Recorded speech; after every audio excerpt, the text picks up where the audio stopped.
Go to line number 1. Mike, you're on the air. Yes, good morning, Paddy. How are you this morning? Doing okay. How about you?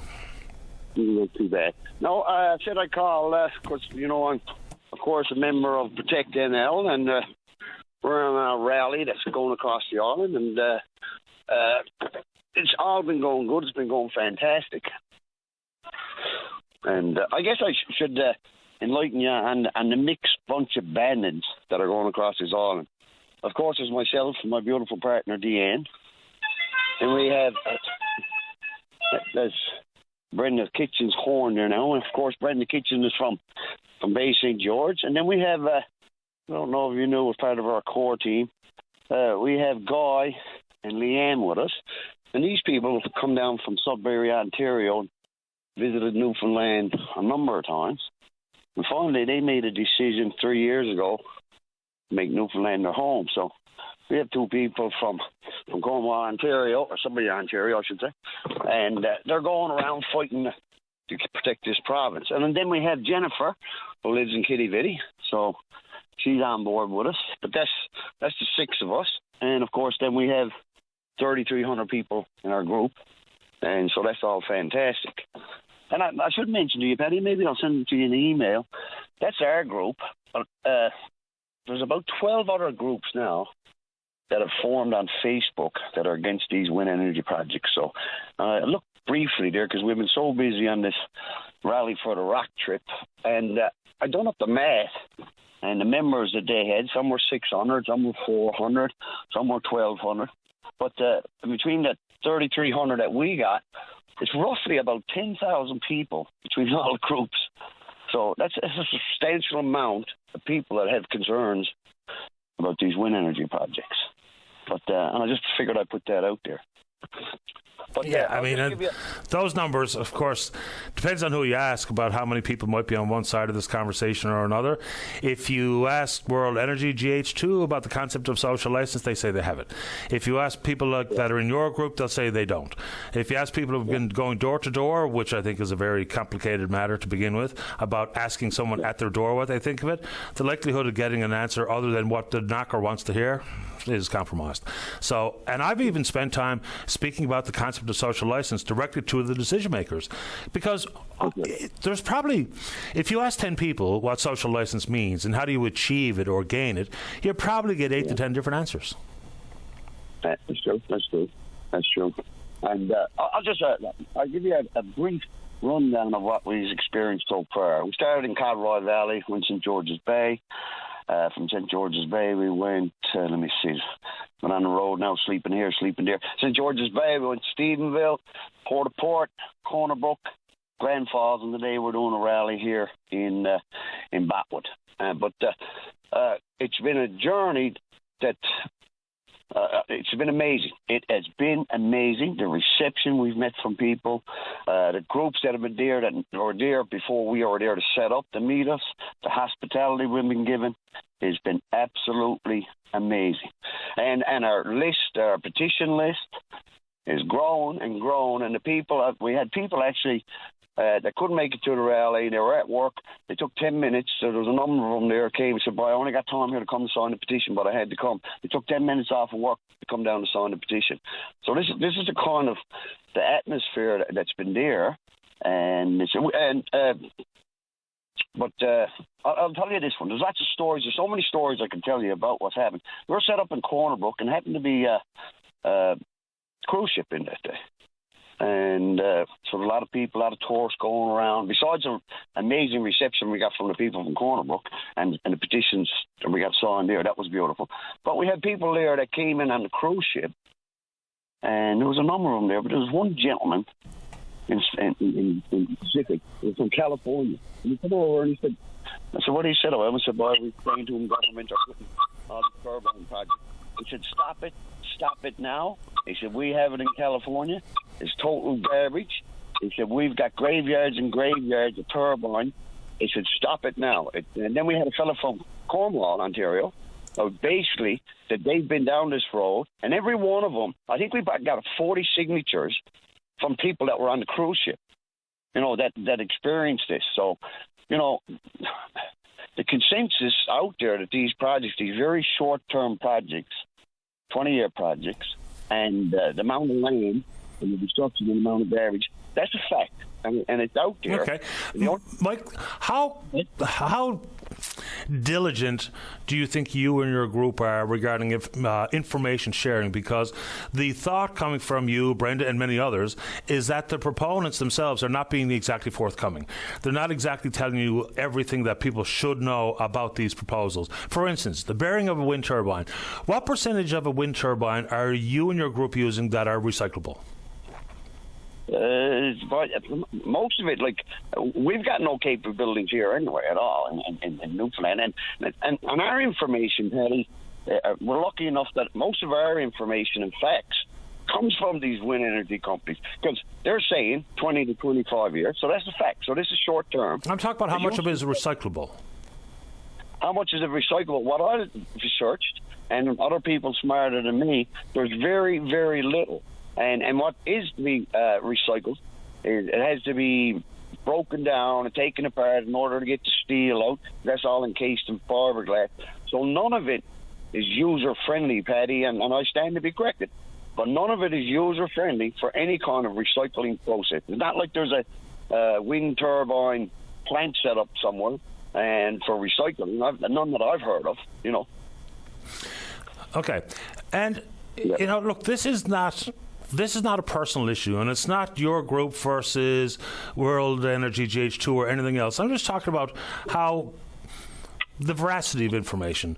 Like, for instance, last week, not only did we exchange some emails, but you were talking about natural erosion. And, of course, anything that's out facing the elements will indeed erode over time, and the different impact would be with something that's fundamental as wind and rain and salt and dust. Even inevitably, whatever we have out there, including the leading edge of a wind turbine, will erode to some extent. And then it was like, for instance, you had mentioned a very specific incident in the United States about 6 closed beaches in Nantucket. But it was offered very much like that was a process of natural erosion, when in fact that wasn't it at all. It was a complete turbine failure, which is an extremely rare occasion. It does happen, no doubt about it. But that's where I get into, do you think that we should hold all of ourselves to the same standard that we would like to hold the government and the companies?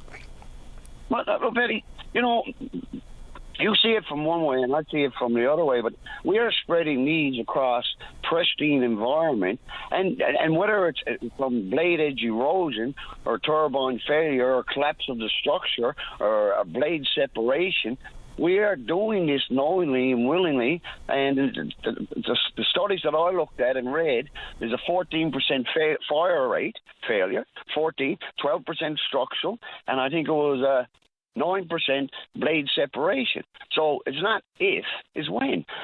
And we know all this, and we know it, and it's jeopardizing human life in the sense that, because where these towers and turbines, and plus the height of them, Paddy, at 650 feet, and the locations, if there's fire, you know, to get up, to get that tower, what are we going to have to do? Get a water bomber 650 feet? You know, the safety aspects of it, with the size of these monsters, and the separation of a blade on one of these. The blades are 300 feet, and we're going to put them a kilometre from people's homes.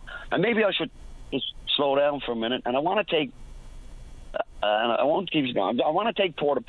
And we were out there when we turned and came off the bridge and we went over to the community centre.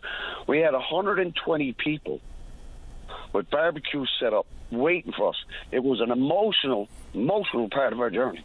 And but these people, here's the genuine consensus of these people. A lot of it is anger, a lot of it is fear, and a lot of it is mental stress. And it's all in one pot of soup. And the people that on the stories that I heard, it's heartbreaking. Okay. And the story. And Mike, I'm not sure what you mean about I'm on one side and you're on the other. Like, I really don't know what that means. I mean, I've had John Risley on the show, and every single question that you folks are asking, we've asked of him as well. I'm in the business of trying to get the information out there, and hopefully as accurately as possible. So when you mentioned the percentage of issues regarding blade failure, fire, structural failure, the way those numbers read is that the three top causes of accidents, not that 19% of blades will fail, not that 15% of turbines will will catch on fire. Not that 9.7% will have a structural failure, but those are the top 3 causes of the accidents, not the likelihood of the accident happening. No, and may I add, this study that I looked at, and it was done over a 5-year period, because I don't want to get caught, like the fella says, with my pants down when they come back to me, and I got that study saved. But that was a 5-year study, and the failure rates that came out of it was if the quality of the turbines and the material, they based it on top-notch turbines. Now, I don't know what we got coming here. I don't know if it's something you can get at Prince's Auto or the building of it has any QA, right, for to make sure that we got top quality things. But I'll just go back, and I'm not attacking you, but you know, when even if you want to, that's fine. I'm just having a conversation here. I don't get too emotionally attached to this stuff. But I don't think. If we're under the guise of green energy and under the protection of this pristine environment, to do it knowingly, I don't think any level through erosion, I don't think any level is acceptable.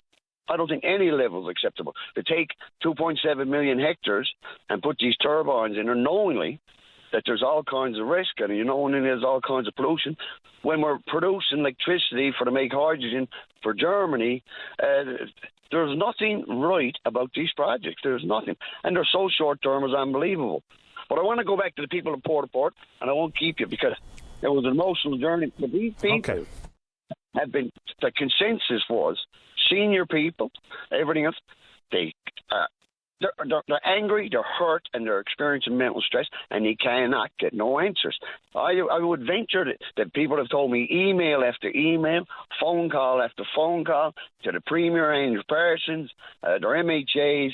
They have been shut down, and they feel like their own government is attacking them, as you know. And this is the consensus out there. They're worried about their property values. There's people out there, their biggest investment is their homes, and they said, who's going to want to buy it? And are the government going to give you the going rate, or we're going to have to give it away, or put it on a barge and move it? Okay. Well, these are real concerns, Paddy. Every concern is a real concern to some level. And look, any question, there's no such thing as they say, or as the saying goes, no such thing as a dumb or a stupid question. So I'm happy that people are asking them, as are we here on the program. But Mike, I appreciate you making time here. I don't know if there's a very quick update as to when you're going to be, wherever in the province, but I do have to go very quickly. We're actually setting up in Peterview here now, and a beautiful field here. And, we've had all kinds of people getting ready, so I expect a big crowd here today. But I'll finish off with this, Paddy, for everybody that's listening. And everybody that's listening, and government, Tony Wakeham, the Premier, Andrew Parsons, come on here and tell us why we are doing it. Where are the benefits? Where is the money? Tell us why we're going to take this short-term project, destroy our environment, destroy our watersheds. Where is the benefit for the Newfoundland people? Where is the benefit for the Newfoundland? Because that's apparently what it's supposed to be all about. Or where is the benefit for other people, the business people? Thank you, Mike. Thank you. Appreciate your time. Take care.